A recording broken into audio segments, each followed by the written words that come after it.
Hello students, welcome to MKH. मैं Ruby Singh Atiya और आज हम करने वाले हैं आपका चैप्टर नंबर 3 जिसका नाम है रेशों से वस्त्र तक।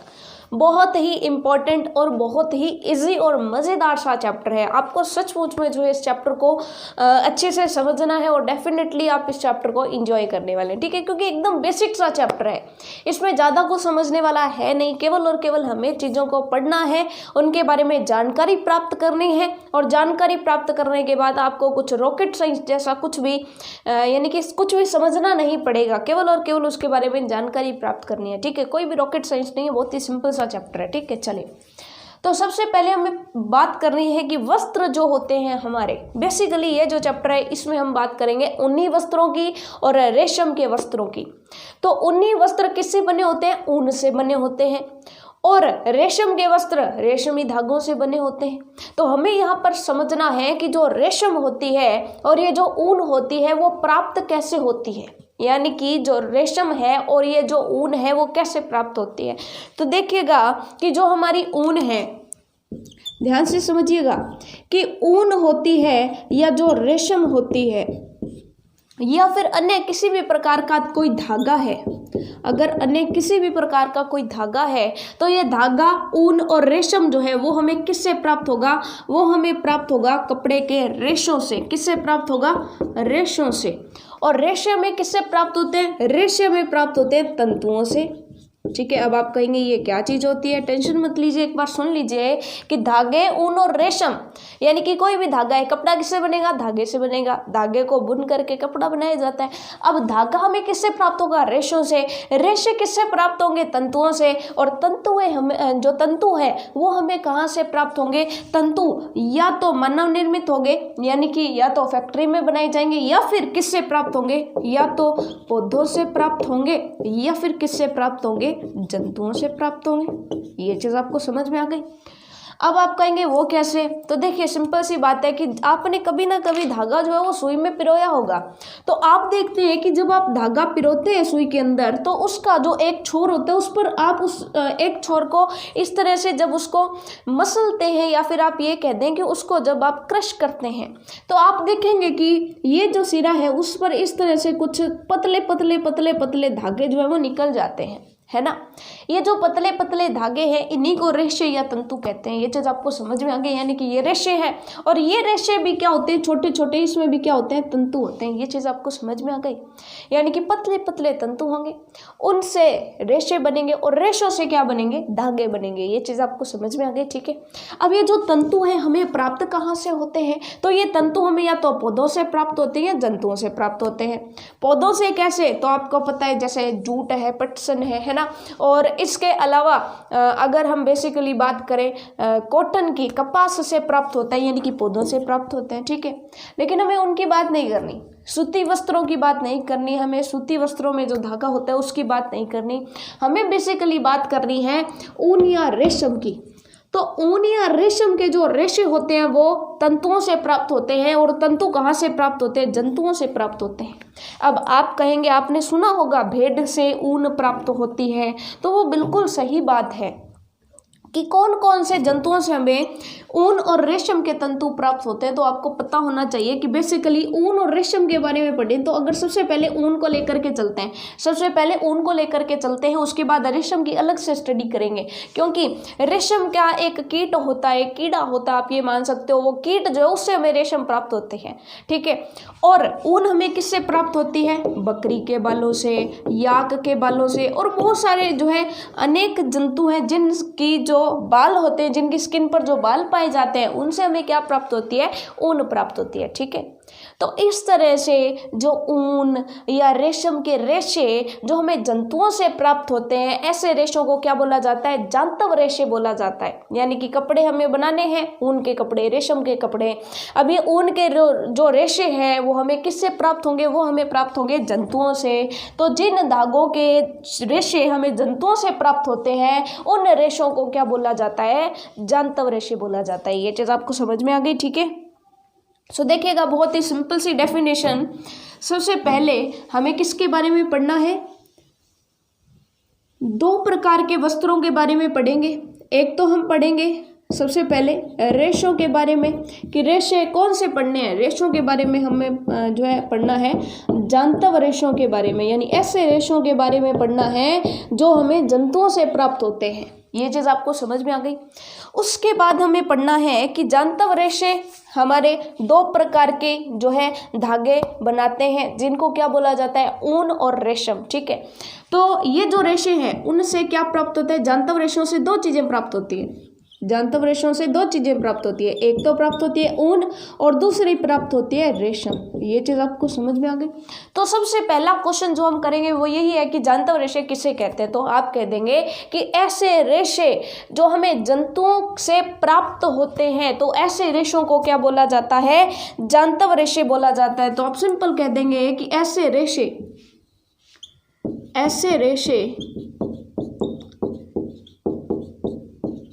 जो जंतुओं से प्राप्त होते हैं। अब आप कहेंगे कि ये बात तो समझ में आ रही है, लेकिन एक्चुअल में पिक्चर क्लियर नहीं हो रही कि ये रेशे जो नाम की चीज़ है ये एक्चुअल में है क्या। धागा हमने देखा है, हमने ऊन भी देखी है, हमने रेशम भी देखी है, लेकिन आपने देखा होगा कि जब आप ऊन को इस तरह से रगड़ते हो या इस तरह से मसलते हो तो आपने देखा होगा कि ऊन में पतले पतले पतले पतले धागे निकलने लगते हैं। तो वो ऊन के अंदर पतले पतले धागे जो होते हैं वही क्या होते हैं, तंतु या रेशे होते हैं। ये चीज़ आपको समझ में आ गई। जैसे एक एग्जाम्पल अगर मैं आपको दूं, यहाँ पर इसको ध्यान से देखिएगा कि आपको अगर मैं कुछ रेशे दिखाने का प्रयास करूं, यहाँ पर देखिए मैंने ब्लैक बैकग्राउंड बनाए ताकि आपको थोड़ा सा यहाँ पर दिखाई दे सके। आप ये देख सकते हो कि ये पतले पतले जो है बहुत ही पतले पतले धागेनुमा संरचना है। आप इस चीज़ को देखिएगा, यहाँ पर आपको दिखाई दे रहे होंगे बहुत ही पतले पतले धागे। ठीक है, सो ये पतले पतले धागे जो है यही क्या होते हैं, रेशे। ये फिर क्या बनाते हैं, ऊन, क्योंकि आपने देखा होगा बहुत ही ज़्यादा सॉफ्ट और बहुत ही ज़्यादा पतले पतले होते हैं। ये हमें किससे प्राप्त होते हैं, ये हमें प्राप्त होते हैं भेड़ों की या अन्य जंतुओं के बालों से। ठीक है, अब बालों से हमें रेशे प्राप्त हो गए, रेशों से हम क्या प्राप्त कर लेंगे, ऊन प्राप्त कर लेंगे। ये चीज़ आपको समझ में आ गई। ठीक है, सो रेशों की बात आपको समझ में आ गई। अब हमें ये समझना है कि जांतव रेशे क्या होते हैं, ये तो बात समझ में आ गई। जांतव रेशे हमें क्या प्रदान करते हैं, ऊन या रेशम। तो आप कह देंगे ऊन व रेशम जो है वो जांतव रेशों से बनाई जाती है, यानी कि ऐसे रेशों से बनाई जाती है जो रेशे में जंतुओं से प्राप्त होते हैं। अब चलिए सबसे पहले हम उठाते हैं ऊन को। सबसे पहले हम ऊन के बारे में पढ़ेंगे कि ऊन कैसे प्राप्त होती है, किन जंतुओं से प्राप्त होती है, किन जंतुओं के कौन से हिस्से से, कौन से बालों से प्राप्त होती है। फिर हम बात करेंगे दूसरा रेशम की, कि रेशम हमें कैसे प्राप्त होती है। ठीक है, ये चीज़ आपको समझ में आ गई। तो सबसे पहले अब तक तो हमने केवल और केवल ये जाना कि रेशे क्या होते हैं और जांतव रेशे क्या होते हैं। जांतव रेशे से 2 चीज़ें प्राप्त होती है, एक तो ऊन, एक रेशम। तो सबसे पहले हमने शुरू किया जी ऊन। चलिए अब सबसे पहले जो बात आती है वो हमें क्या समझनी है। सबसे पहली बात कि ऊन जो है हमें कहाँ से प्राप्त होती है। तो सिंपल सी बात है कि जो ऊन के रेशे हैं, ऊन बनाने वाले जो रेशे हैं वो हमें कुछ जंतुओं के बालों से प्राप्त होते हैं। कुछ जंतु होते हैं जैसे भेड़ हो गई, याक हो गई, तो इनकी जो स्किन पर जो त्वचा वाले सॉफ्ट बाल होते हैं, सॉफ्ट जो एकदम कोमल बाल होते हैं, उनसे हमें ये प्राप्त होते हैं। ठीक है, सो ऊन के रेशे हमें किन से प्राप्त होते हैं, ऊन के रेशे हमें भेड़ों या याकों, याक जो होता है, ठीक है, भेड़ या फिर याक के त्वचा के स्किन के ऊपर के, त्वचा के ऊपर के जो, ठीक है, त्वचा के ऊपर के, त्वचा के कोमल कोमल बालों से प्राप्त होते हैं। ये चीज़ आपको समझ में आ गई, यानी कि कोमल बालों से प्राप्त होते हैं। अब यहाँ पे बेसिकली एक चीज़ समझिएगा कि जैसे आपने देखा होगा कि ऊन जो है हमें कहाँ से प्राप्त हो रही है, भेड़ों से, बकरी से भी प्राप्त होती है। ठीक है, भेड़ों से, कुछ बकरियां भी होती हैं, बकरी से, याक से, इनके जो त्वचा के कोमल बाल हैं उनसे हमें प्राप्त होती है। ये चीज़ आपको समझ में आ गई, यहाँ तक आपको कोई डाउट नहीं होना चाहिए। तो चलिए फिर नेक्स्ट हम देखते हैं कि जो बाल हम चूज़ करते हैं भेड़ों के, बकरियों के या याक के, तो ये कौन से बाल हम चूज़ करते हैं।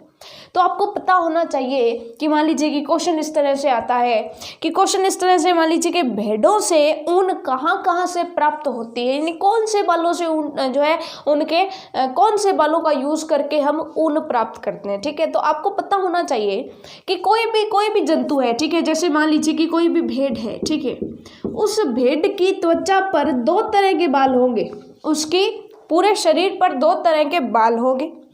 एक जो पहला प्रकार होगा वो तो होंगे कि दाढ़ी के रूखे बाल होंगे, ठीक है, और दूसरे बाल जो होते हैं वो है त्वचा के ऊपर कोमल रोएदार बाल होंगे। ठीक है, कैसे? त्वचा के ऊपर कोमल रोएदार यानी कि रुई के समान रोएदार बाल होंगे। ये चीज़ आपको समझ में आ गई। जैसे आपने देखा होगा कि भेड़ की स्किन जब होती है तो स्किन के ऊपर आपने देखा होगा कि उसके बाल कैसे होते हैं, तो आपने देखा होगा बहुत ही सॉफ्ट और एक दूसरे में उलझे हुए से बाल रहते हैं। ठीक है, सो ये जो उलझे हुए से बाल रहते हैं इन्हीं को क्या बोला जाता है? रोएदार बाल बोला जाता है, यानी कि त्वचा के ऊपर के कोमल रोएदार बाल होते हैं। ठीक है, लेकिन भेड़ों की कुछ ऐसी प्रजातियां होती हैं जिन पर दोनों तरह के बाल पाए जाते हैं। हमें वो जाति चुननी है, वो प्रजाति चुननी है जिसमें रोएदार बाल जो है वो अधिक मात्रा में पाए जाते हैं। ठीक है, कई ऐसी नस्लें होती हैं, जैसे आप यहाँ पे एक पिक्चर देखिए, यहाँ पे आप आपके सामने एक पिक्चर देखिए, आपको यहाँ पे दिखाई दे रहा है कि ये जो भेड़ है इसकी संपूर्ण त्वचा पर कोमल और रोएदार बाल ही आपको दिखाई दे रहे हैं। ठीक है, लेकिन आम भेड़ अगर आप देखेंगे, नॉर्मल भेड़ अगर आप देखेंगे जो अन्य प्रजाति की होगी, तो वहां पर उसके 2 तरह के बाल होंगे, दाढ़ी के रूखे बाल और त्वचा के ऊपर कोमल रोएदार बाल। तो हम ऐसी भेड़ को चुनते हैं, ऐसी भेड़ों को जनन करवा जो है ऐसी भेड़ों के द्वारा अन्य उनकी जो है संतानें पैदा करवाते हैं, ऐसी संतानें पैदा करवाते हैं जिनसे अपने को ज़्यादा से ज़्यादा जो ऊन है वो प्राप्त हो। ठीक है, तो हम देखते हैं कि दाढ़ी के रूखे बाल हम नहीं लेते हैं, रेशे हमसे जो है हमें किससे प्राप्त होंगे? त्वचा के ऊपर के जो कोमल रोएदार बाल हैं उनसे प्राप्त होंगे। सो हम ऐसी भेड़ों का चयन करते हैं जिनकी संपूर्ण जो त्वचा होती है उसके ऊपर कोमल और रोएदार बाल पाए जाते हैं। तो हम ऐसी भेड़ों का चयन कर लें। उन भेड़ों का जब पालन करेंगे तो जब उनकी संतानें जो होंगी उनके ऊपर भी क्या होंगे? कोमल रोएदार बाल होंगे। तो ऐसी भेड़ों का पालन करके उनके कोमल रोएदार बालों को प्राप्त किया जाता है। जैसे आप भी एक एग्जाम्पल लेके देख सकते हो कि आप अपने बाल देखिए, आपके सर के बाल देखिए और अपनी त्वचा के बाल देखिए, तो आप देखेंगे कि जो सर के बाल हैं या जो दाढ़ी के बाल होते हैं वो दाढ़ी के या तो जो सर के बाल होते हैं वो रूखे बाल होते हैं, वो सॉफ्ट नहीं होते, कोमल नहीं होते हैं। ठीक है, एक सर का बाल ले लीजिए और एक आपकी त्वचा का बाल ले लीजिए, कौन सा बाल पतला और कोमल है? तो आप कहेंगे कि जो त्वचा का बाल होता है वो सॉफ्ट होता है। ये चीज़ आपको समझ में आ गई। तो वैसे ही बात भेड़ों में भी होती है, ये चीज़ आपको समझ में आ गई।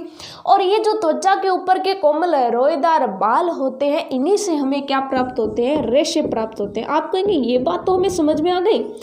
तो अगला जो हमारा क्वेश्चन बनता है वो ये बनता है कि ये जो जंतु होते हैं इनकी जो त्वचा है उस पर इतने घने बाल पाए क्यों जाते हैं? तो आपने एक चीज सुनी थी जब हमने बात की थी ऊष्मा वाले चैप्टर की, तो वहां पे आपने देखा था कि वायु जो होती है वो ऊष्मा की कुचालक होती है। यानी कि एक सतह, मान लीजिए कि हमने स्वेटर पहनी है, ठीक है, सो हमने जो स्वेटर पहनी है ये हमारी बॉडी है और ये बाहर का जो है वातावरण है। तो ये जो हमने स्वेटर पहनी है तो स्वेटर के अंदर क्या है? ऊन के रेशे हैं और ऊन के रेशों के बीच में क्या है? हवा फंसी हुई है। और हवा जो होती है वो ऊष्मा की कुचालक होती है, यानी अंदर से जो हमारी गर्मी है उसको ये बाहर नहीं जाने देती। ये जो गर्माहट है उसको जो है अंदर ही रखती है। ये किसने काम किया? ये उस हवा ने काम किया जो स्वेटर के रेशों के बीच में फंसी हुई थी। यहाँ पर भी यही होता है। यहाँ पर क्या होता है एक्चुअल में? ये जो भेड़ें होती हैं ये जो याक है, खास करके वे जंतु जो ठंडे स्थानों पर रहते हैं उनकी स्किन पर ये सॉफ्ट बाल पाए जाते हैं। ठीक है, उनकी त्वचा पर ये कोमल बाल पाए जाते हैं। क्यों? क्योंकि उनकी जो त्वचा होती है, मान लीजिए कि उनकी त्वचा है तो उनकी त्वचा के ऊपर ये बहुत सारे सॉफ्ट बाल होंगे। अब सॉफ्ट बाल के बीच में हवा जो है वो फंसी हुई रहेगी। ठीक है, बीच में जब हवा होगी तो अब देखिए कि जब कश्मीर की बात करें या ठंडे इलाकों की बात करें, पहाड़ी इलाकों की जहाँ पर बहुत ज़्यादा बर्फ़ गिरती है, तो उस समय में क्या होगा कि उन्हें जो है बाहर से ठंड होगी और बाहर से ठंड के कारण उनके अंदर की जो गर्मी होगी वो इस वायु के कारण जो है बाहर नहीं जा पाएगी, बल्कि अंदर ही रहेगी। अंदर रहेगी जब उनके अंदर की गर्मी, तो उन्हें गर्माहट महसूस होगी, यानी कि उनको ठंड से बचाने के लिए ये बालों की मोटी मोटी परत उनके शरीर पर पाई जाती है। ये चीज़ आपको समझ में आ गई, ठीक है। अब हम बात करते हैं कि ये जो हम ऊन प्राप्त करते हैं भेड़ों के बाल काट करके, या भेड़ों की आप कह रहे हो कि ऊन से, तो ये एक्चुअल में हम करते क्या है, ठीक है। कि नेक्स्ट जो हमारा क्वेश्चन बनने वाला है वो क्वेश्चन हमारा क्या कहता है कि रेशों से ऊन संशोधित करने की प्रक्रिया बताइए कि आप किस तरह से रेशे भेड़ों की स्किन से प्राप्त करते हैं, यानी बाल आप पहले प्राप्त करते हैं और उसके बाद आप किस प्रकार से ऊन प्राप्त करते हैं, ठीक है। तो देखिए, सबसे पहला जो प्रक्रम होता है इस चीज को रेशों से, पहले तो हमें रेशे प्राप्त करने हैं, ठीक है। किससे? भेड़ की स्किन से या त्वचा के बालों से आप ये कह सकते हैं। और त्वचा के जो कौन से बाल होते हैं, तंतु रूपी बाल जो होते हैं, इनके त्वचा पर तंतु रूपी बाल जो होते हैं उनसे हमें क्या प्राप्त करने हैं? रेशे प्राप्त करने हैं। और रेशों से क्या प्राप्त करनी है? ऊन। तो ये पूरी की पूरी प्रक्रिया बतानी है हमें कि जो भी भेड़ों से बाल उतार करके फिर ऊन प्राप्त की जाती है, तो ऊन संशोधित करने की प्रक्रिया क्या होती है, यानी ऊन बनती कैसे है, ठीक है। तो इसको ध्यान से देखिएगा, इसको स्टेप बाय स्टेप समझना है। ये जो पूरी की पूरी प्रक्रिया होती है ऊन प्राप्त करने की प्रक्रिया, ये पूरी की पूरी 5 स्टेप्स में होती है। कितने स्टेप्स में? 5 स्तरों में या 5 स्टेप्स में होती है। ये चीज़ आपको समझ में आ गई। पहला जो स्टेप होता है वो होता है कटाई। पहला जो स्टेप होता है वो क्या होता है? कटाई। तो देखिए, पहला स्टेप होता है कटाई। इसके अंदर क्या किया जाता है बेसिकली अगर देखा जाए तो इसके अंदर सबसे पहले भेड़ों के त्वचा के जो बाल होते हैं, तो वहाँ पर उसकी त्वचा की जो ऊपर वाली, सबसे ऊपर वाली जो पतली परत होती है बालों के साथ, वो उतार ली जाती है। यानी कि ध्यान से देखिएगा कि ये मान लीजिए अंदर की साइड से आपको दिखाया जा रहा है कि मान लीजिए कि ये भेड़ की स्किन थी। भेड़ की स्किन के ऊपर एक स्किन की परत और थी और इस परत के ऊपर मान लीजिए कि बाल उगे हुए थे। ये चीज़ आपको समझ में आ गई, ठीक है। सो हम क्या करते हैं, जब भेड़ों के ऊन की कटाई की जाती है तो ये जो परत है ये यहाँ से हटा ली जाती है। यानी कि जो त्वचा की एक परत है वो भी उसकी स्किन से हटाई जाएगी, उसके शरीर से उसकी जो एक परत है त्वचा की वो हटा ली जाएगी बालों के साथ। तो ये देखिए, ये एक उसके त्वचा की सतह हो गई, ऊपर की त्वचा, और उसके ऊपर क्या हो गए? बाल हो गए। ये चीज़ आपको समझ में आ गई। ये अलग हो गए और जो हमारी भेड़ थी वो बिना ऊन के बिल्कुल खाली खाली से लगने लग गई, ठीक है। ये चीज़ आपको समझ में आ गई। हालांकि अब आप कहेंगे कि इस तरह से जब हम त्वचा उतार लेंगे तो इसको कहीं खून वगैरह तो नहीं आ जाएगा। ऐसा नहीं होता है, उसको ये जो त्वचा है वो उतारने से कोई नुकसान नहीं होता है भेड़ को। ये चीज़ आपको समझ में आ गई, ठीक है। और ऐसे मौसम में उतारी जाती है ताकि उसको ज़्यादा ठंड भी ना लगे। ये भी चीज़ आपको समझ में आ गई, ठीक है। अब देखिए कि सबसे पहले क्या की जाती है, भेड़ों के जो कोमल स्किन होती है, कोमल त्वचा होती है, उसे कोमल त्वचा के जो बाल हैं वो कैसे उतारे जाते हैं, आपको पीडीएफ में नोट्स मिल जाएंगे, ठीक है। वहाँ से अच्छे से नोट करिएगा। यहाँ पर केवल समझ लीजिए कि उसकी त्वचा की जो सबसे ऊपर की परत होती है वो भी इन बालों के साथ उतार ली जाती है। ये चीज़ आपको समझ में आ गई। अब हमें ऊन और इसके साथ त्वचा की चमड़ी की एक परत भी मिल गई, ठीक है। अब उसके बाद हमें क्या करना है, इससे भेड़ को कोई नुकसान नहीं हुआ। ये चीज़ आपको समझ में आ गई। उसके बाद जो दूसरा स्टेप है वो है अपमार्जन। दूसरा जो स्टेप है वो है अपमार्जन। अब सिंपल सी बात है कि जब ये बाल जो है भेड़ के ऊपर रहे तो भेड़ जहाँ भी गई उसकी गंदगी उसके ऊपर गिरी। जब भेड़ पर गंदगी गिरी तो सिंपल सी बात है कि ये जो आपको जो कोमल बाल प्राप्त हो रहे हैं ये भी तो गंदे हैं। तो अब इनको क्या किया जाता है, इस स्टेप में साफ किया जाता है। यानी कि इनको जो है अभिमार्जन के अंदर, सॉरी माफ कीजिएगा, अपमार्जन नहीं, अभिमार्जन। अभिमार्जन नेक्स्ट जो स्टेप होता है दूसरा वो क्या होता है, अभिमार्जन। अभिमार्जन के अंदर क्या किया जाता है कि ये जो हमें बाल प्राप्त हुए हैं इसके अंदर क्या किया जाता है कि त्वचा सहित उतारे गए बालों को टंकियों में डाल दिया जाता है। टंकियों में डाल करके अच्छे से पहले तो क्या किया जाता है, धोया जाता है, फिर इनको साफ़ किया जाता है। और इस तरह से धोया और साफ़ किया जाता है ताकि इनकी जो धूल जमी हुई है या इन पर जो चिकनाई जमी हुई है, धूल या चिकनाई जमी हुई है, वो साफ़ हो जाए। ये चीज़ आपको समझ में आ गई। अब हमने क्या किया, पहले कटाई कर ली, बाल उतार लिए, उसके बाद उसका विमार्जन कर लिया, यानी कि उनको धो करके साफ़ कर लिया, यानी कि उसकी धूल और चिकनाई जो थी वो हमने साफ़ कर दी। यहाँ तक आपको कोई डाउट तो नहीं है? उसके बाद देखिए, बेसिकली आजकल जो है ये अभिमार्जन की जो प्रक्रिया है वो पहले हाथों से की जाती थी और आजकल किससे की जाती है, आजकल मशीनों से की जाती है। ठीक है, मशीन अपने आप इसको साफ कर देती है। ये चीज़ आपको समझ में आ गई। अभिमार्जन की प्रक्रिया के बाद इनकी क्या की जाती है, छंटाई की जाती है। छंटाई का मतलब क्या है कि इसमें बालों को कारखाने में भेज दिया जाता है, जहां पर विभिन्न गठन वाले बाल, अलग अलग प्रकार के जो बाल हैं, विभिन्न गठन वाले प्रकार के जो बाल हैं उनकी छंटाई कर ली जाती है, अलग अलग कर लिए जाते हैं। ये चीज़ आपको समझ में आ गई। यानी कि पहले साफ कर लिया, साफ करने के बाद हमने क्या किया कि हमें बहुत सारे प्रकार के बाल उस पर दिखाई दे रहे थे, तो हमने अलग अलग प्रकार की ऊन बनाने के लिए अलग अलग प्रकार के बाल जो है वो अलग अलग कर लिए। ठीक है, जो छोटे हैं, बड़े हैं, इस तरह से बहुत सारी कैटेगरीज होती हैं, तो उनकी छंटाई कर ली। ठीक है, उसके बाद हमने क्या किया, इन बालों को सुखा लिया जाता है। जब इन बालों को, इतनी प्रक्रिया के बाद जब इन बालों को सुखा लिया जाता है तो इसमें क्या बन जाते हैं, इसमें बन जाते हैं रोएदार रेशे। रुई के समान इसमें बहुत सारे रेशे बन जाते हैं।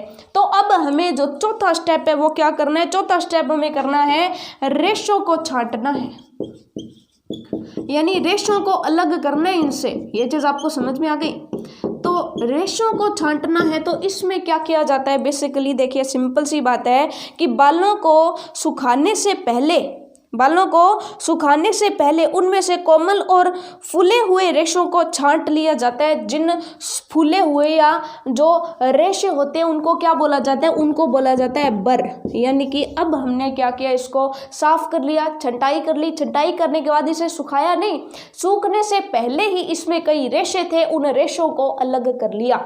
अब उन रेशों को अलग कर लिया तो इन रेशों को, जिनको अलग किया है, जो रोएदार रेशे हैं, इनको क्या बोला जाता है, बर बोला जाता है। अब देखिए, ये जो बर है ये अभी भी गिली है। अब इस बर को हम सुखा देते हैं। अब इस बर को हम क्या करेंगे, सुखा देंगे। ये क्या है, रेशे हैं। तो अब ये रेशे इस तरह से, मान लीजिए कि इस तरह से उलझे हुए रेशे हैं। ठीक है, देखिएगा, आपने देखी होगी कि भेड़ की जो स्किन होती है ना वो लगभग ऐसी ही होती है। अगर आपने देखा होगा कि इस तरह से उलझे हुए बाल होते हैं। तो उन बालों को जब धोया जाता है, साफ किया जाता है, उसके बाद जब उनकी छंटाई हो जाती है तो इस तरह से रोएदार जो है हल्के हल्के रेशे प्राप्त होते हैं। तो हल्के हल्के रेशों को मिला करके जो है हमें सारे के सारे रेशे प्राप्त कर लेने हैं। ये रेशे क्या कहलाते हैं, ये रेशे बर कहलाते हैं।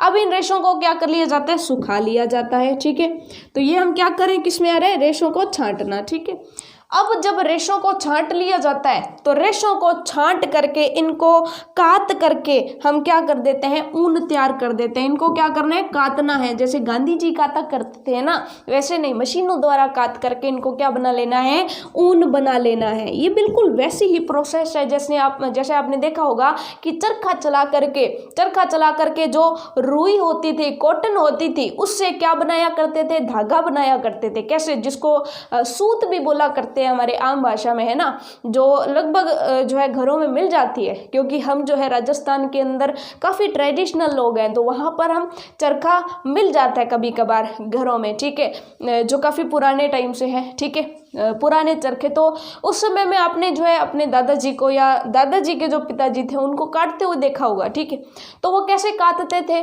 कॉटन रख लेते थे, कॉटन का जो है धीरे धीरे थोड़ा थोड़ा उसे जो है चरखे से चलाते थे। वो कॉटन चरखे के लिपटती जाती थी और जो धागा था वो बनता जाता था। तो यहाँ पे भी सेम होता है, हालांकि ये मशीनों द्वारा होता है कि ये जो हमें प्राप्त हुए हैं रेशे, उन रेशों को, ये जो उलझे हुए हैं, सॉफ्ट है। ठीक है, जैसे मैंने आपको रेशा दिखाया भी था कि वो उलझा हुआ था, सॉफ्ट था। ठीक है, सो ये उलझे हुए, इनको धीरे धीरे अलग अलग करके काटा जाता है। ठीक है, और काट करके क्या बना दी जाती है, ऊन। अब नेक्स्ट जो स्टेप आता है, लास्ट, वो आता है कि ऊन को आपने अलग अलग रंगों में करना है। यानी कि ऊन तो आपने काट ली, अब ऊन को कोई ना कोई रंग करना है। ठीक है, तभी तो ऊन बनेगी। तो लास्ट वाला जो स्टेप होता है वो होता है रंगाई।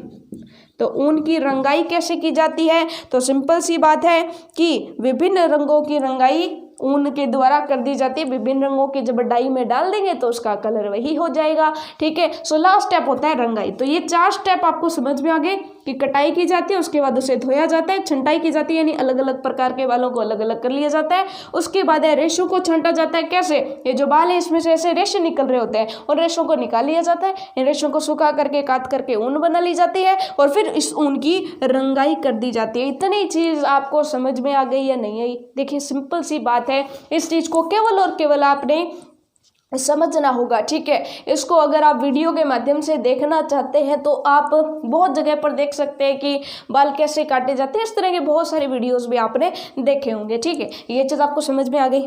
सो अब हमने ये तो समझ लिया कि ऊन का तो पूरा का पूरा प्रोसेस हमें समझ में आ गया।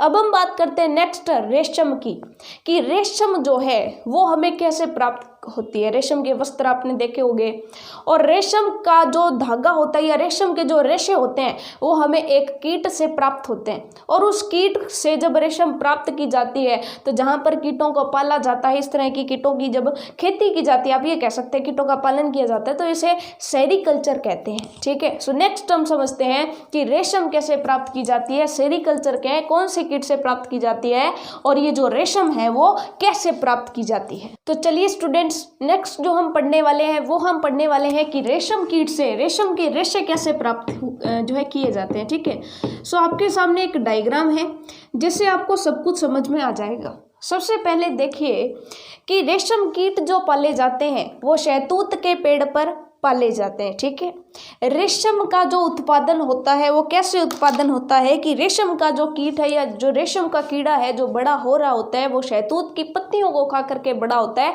इस वजह से इनका पालन शहतूत की पत्तियों पर ही होता है। ठीक है, सो शहतूत के पेड़ पर ही रेशम जो है वो उत्पादित होगी। ये चीज़ आपको समझ में आ गई, यहाँ तक आपको कोई डाउट नहीं होना चाहिए। अब उसके बाद देखिए होता क्या एक्चुअल में, आपको जो है डायग्राम से पूरी प्रोसेस समझनी है, उसके बाद आपको PDF से नोट्स मिलेंगे। ठीक है, तो वहाँ से आपको पढ़ना है। सबसे पहले देखिए कि रेशम कीट जो है वो 2 प्रकार के होते हैं, एक नर होता है, एक मादा होती है। ठीक है, सो नर रेशम कीट और मादा रेशम कीट 2 होते हैं। ठीक है, अब देखिए जो मादा रेशम कीट होती है वो एक बार में शहतूत की पत्ती पर एक बार में 100 से भी ज़्यादा अंडे देती है। ध्यान से देखिएगा कि जो रेशम कीट है, जो रेशम कीट 2 प्रकार के, एक तो नर रेशम कीट और एक मादा रेशम कीट यानी कि फीमेल। अब मादा रेशम कीट जब अंडे देती है तो मादा रेशम कीट जो है एक बार में 100 से ज़्यादा यानी कि सैकड़ों अंडे देती है, बहुत अंडे देती है शहतूत की पत्ती पर। ये चीज़ आपको समझ में आ गई। ठीक है, अब शहतूत की पत्ती पर ये जो अंडे जो है ये देती है, तो ये जो अंडे हैं ये क्या है? अंडे हैं। अब ध्यान से देखिएगा कि ये जो अंडे हैं इन अंडों से लार्वा निकलता है। इन अंडों से क्या निकलता है? लार्वा निकलता है।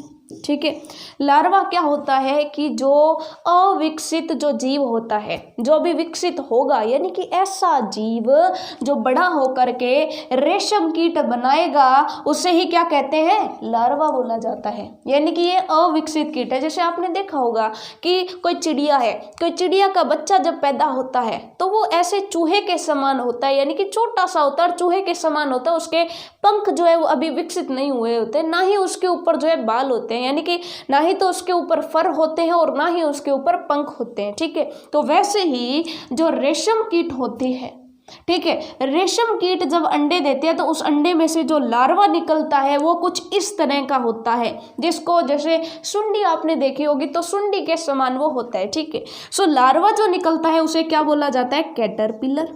क्या बोला जाता है? कैटरपिलर। ये जो कैटरपिलर होते हैं यानी अंडे में से क्या निकल गया? लार्वा, और लार्वे को ही क्या कहते हैं? कैटरपिलर। ठीक है, लार्वा जो है ध्यान से देखिएगा लावा नहीं है, लावा तो ज्वालामुखी के अंदर से निकलता है, लार्वा। ठीक है, ये चीज़ आपको समझ में आ गई। अब ये जो लार्वा यानी कि जो कैटरपिलर है, ये कैटरपिलर शहतूत की पत्तियों को खा करके बड़ा होता जाता है, बड़ा होता जाता है। ये चीज़ आपको समझ में आ गई। यानी कि ये जो कैटरपिलर है ये किसको खाएगा? ये खाएगा शहतूत की पत्तियों को, शहतूत की पत्तियों को, और क्या हो जाएगा? विकास करता जाएगा, यानी कि कहने का मतलब बड़ा होता जाएगा, विकसित होता जाएगा। जैसे जैसे ये शहतूत की पत्तियों को खाता जाता है तो क्या होता है कि जब ये इन शहतूत की पत्तियों को खाता है तो इसकी जो उदर ग्रंथि होती है, इसकी कौन सी ग्रंथि, इसकी जो उदर ग्रंथि होती है, इसकी जो उदर ग्रंथि है, जब उसने शहतूत के पत्तियों को खाना शुरू कर दिया तो इसकी कैटरपिलर की जो उदर ग्रंथि है, उस उदर ग्रंथि में से ये एक प्रोटीन स्रावित करता है। क्या करता है? प्रोटीन स्रावित करता है। और ये जो प्रोटीन स्रावित करता है, ये प्रोटीन जो है इसके ऊपर चारों तरफ इकट्ठा होना शुरू कर देता है, यानी ये अपना एक कवच तैयार करता है, यानी कि शहतूत की पत्तियों को खाता है और अपने चारों तरफ एक खोल बनाना शुरू कर देता है प्रोटीन का। ये चीज़ आपको समझ में आई? यानी कि प्रोटीन का एक तरह से आप ये कह सकते हो कि जैसे ये जीव जो है अपने चारों तरफ एक गुफा जैसी संरचना बना लेते हैं, छोटी छोटी। ये चीज़ आपको समझ में आ गई? ठीक है।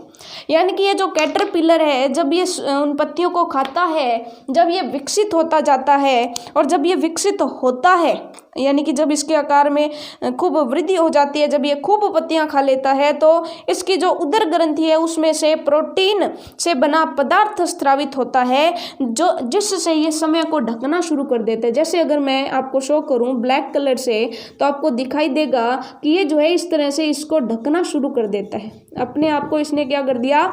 कवर करना शुरू कर दिया। अब अपने को जो है एक वाइट वाइट खोल ही दिखाई देगा। क्या दिखाई देगा? केवल और केवल खोल दिखाई देगा। अपने को पता नहीं चलेगा कि इसके अंदर कुछ रह रहा है, अपने को केवल और केवल ये बाहर वाली चीज दिखाई देगी।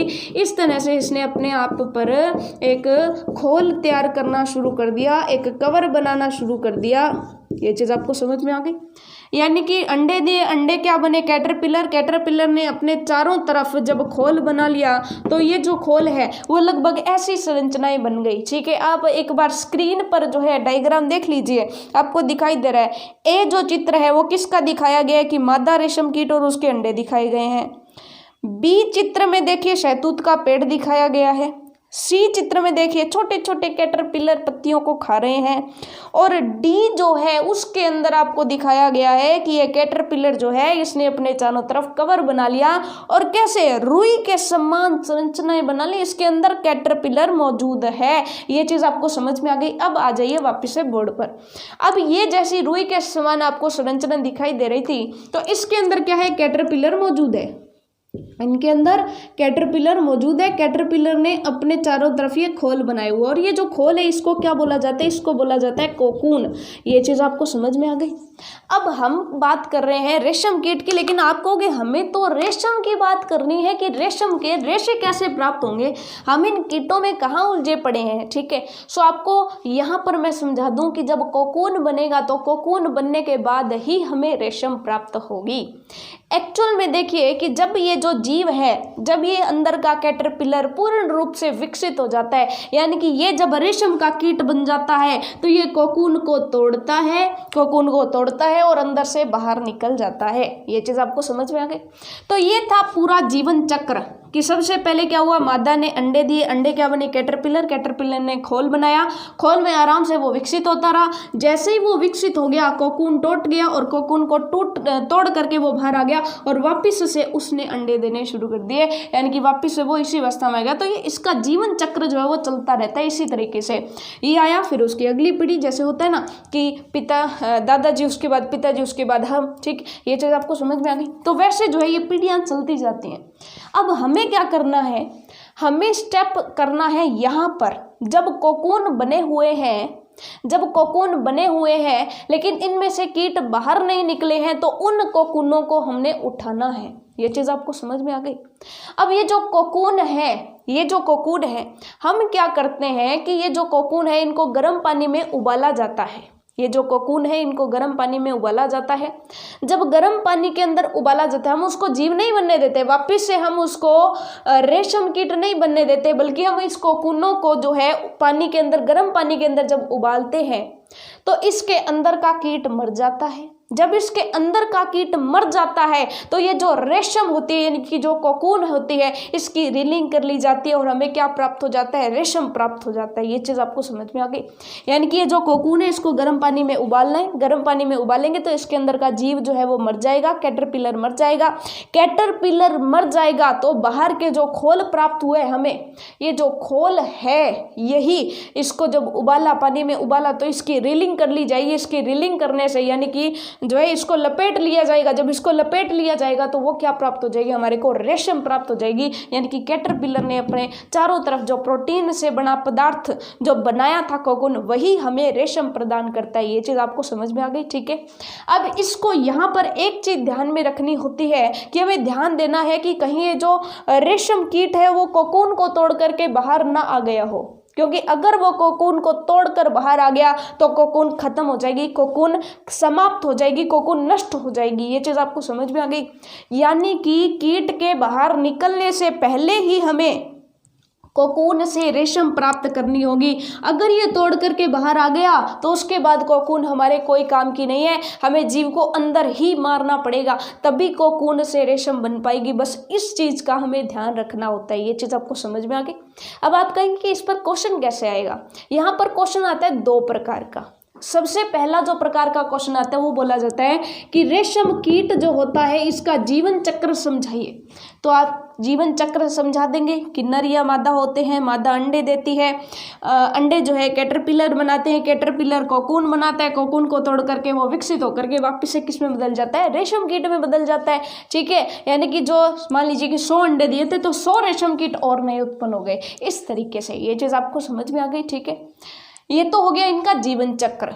दूसरा क्वेश्चन आता है कि इनसे रेशम कैसे प्राप्त होती है। तो आप पूरा का पूरा प्रोसेस बता दोगे कि कोकून को टूटने से पहले ही गर्म पानी में उबाल लिया जाता है या धूप में रख के या गर्म करके किसी भी तरीके से अंदर का जो कैटरपिलर है उसको ख़त्म कर दिया जाता है, अंदर जो रेशम का कीट पल रहा है उसको ख़त्म कर दिया जाता है। ये चीज़ आपको समझ में आ गई। तीसरा जो क्वेश्चन बनता है वो ये भी पूछ सकता है कि कोकून से रेशम कैसे बनाई जाती है। तो फिर यहाँ से शुरू कर दीजिए। आपकी जो कोकून है उसको उबाला जाता है तो उसके बाद कीड़ा मर जाता है, उसके बाद उसकी रीलिंग कर ली जाती है, उसको लपेट लिया जाता है और हमें रेशम प्राप्त हो जाती है। ये चीज़ आपको समझ में आ गई। तो ये था हमारा कि कोकून से हम रेशम कैसे प्राप्त करते हैं। तो यहाँ पर कई सारे छोटे छोटे क्वेश्चंस बन जाते हैं कि रेशम कीट जो होता है वो कितने प्रकार का होता है। तो नर और मादा 2 प्रकार का होता है। इसके अलावा रेशम कौन से कीटों से प्राप्त होती है, तो रेशम कीट ही उनको बोले जाता है। रेशम कीट कौन से पेड़ पर होता है, तो शहतूत के पेड़ पर होता है। ये चीज़ आपको समझ में आ गई, ठीक है। अब यहाँ पर एक और क्वेश्चन आता है कि रेशम कीट का जो पालन करते हैं, जो रेशम कीट बेचते हैं, वो रेशम कीट का पालन कैसे करते हैं। तो आपको पता होना चाहिए कि जो रेशम कीट का पालन करते हैं, जो ऐसे होते हैं जो रेशम कीटों को बेचते हैं, आगे बेचते हैं कि लीजिए आप रेशम का उत्पादन कीजिए। तो वो रेशम कीटों का उत्पादन कैसे, यानी कि रेशम कीट देते कैसे हैं। तो वो क्या करते हैं कि जब रेशम कीट अंडे देती है तो उन अंडों को, जब पत्तियों पर अंडे देती है तो पत्तियों पर से अंडों को कागज की सहायता से या कपड़े की पट्टी पर अलग निकाल लिया जाता है और उस ये जो अंडे होते हैं इनको दुकानदारों यानी कि जो भी लेने आता है उसको दे दिया जाता है और वो जाकर के अपने जो है कैटरपिलर के बाद कोकून, और कोकून अगर एक आधा कोकून में से अगर कोई जो है रेशम कीट बन गया तो उसके रेशम कीट जो है नए तैयार हो जाते हैं। ये चीज़ आपको समझ में आ गई, ठीक है। सो ये था पूरा का पूरा प्रोसेस रेशम बनाने का। होपफुली आपको जो है ऊन और रेशम से कैसे, रेशम कीटों का पालन करके रेशम के रेशे कैसे बनाए जाते हैं, ये सारी की सारी चीज़ क्लियर हो गई होगी, ठीक है। सो हमारा चैप्टर नंबर 3 बहुत ही छोटा सा चैप्टर था, आपको समझ में आ गया होगा। मिलते हैं नेक्स्ट क्लास में नेक्स्ट चैप्टर के साथ। तब तक के लिए all the best for your self study.